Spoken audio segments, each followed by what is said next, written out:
ஜோதிட ரீதியாக நிறைய பேருக்கு ஒரு டவுட் இருக்கும், என்னை பத்தி நான் எப்படி தெரிஞ்சுக்கிறது அப்படின்னு நினைச்சீங்கன்னா, உங்களுடைய ஜாதகத்துல லா அப்படின்னு ராசி கட்டத்துல போட்டுட்டு இருக்க பாவகம் தான் உங்களை பத்தி குறிக்கக்கூடிய பாவகமா இருக்கு.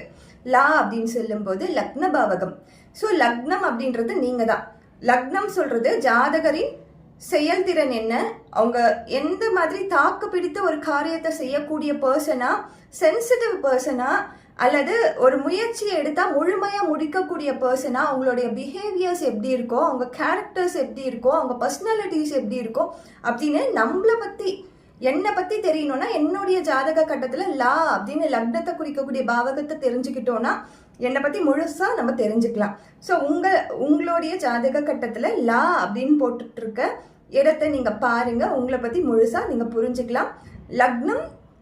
லக்னத்தின் அதிபதி, லக்னத்தின் சாரம் என்ன வாங்கியிருக்கு, லக்னத்துக்கு வீடு கொடுத்த ஒரு நிலை என்ன இருக்கு, இப்படி எல்லா விஷயத்தையும் ஆராயும் பொழுது கட்டாயம் ஒருத்தருடைய பர்சனாலிட்டி எப்படி இருக்கோ, அவங்களுடைய வாழ்க்கை நிலைப்பாடு எப்படி இருக்கோ, அது எல்லாத்தையும் நம்மளால முழுசா தெரிஞ்சுக்க முடியும்.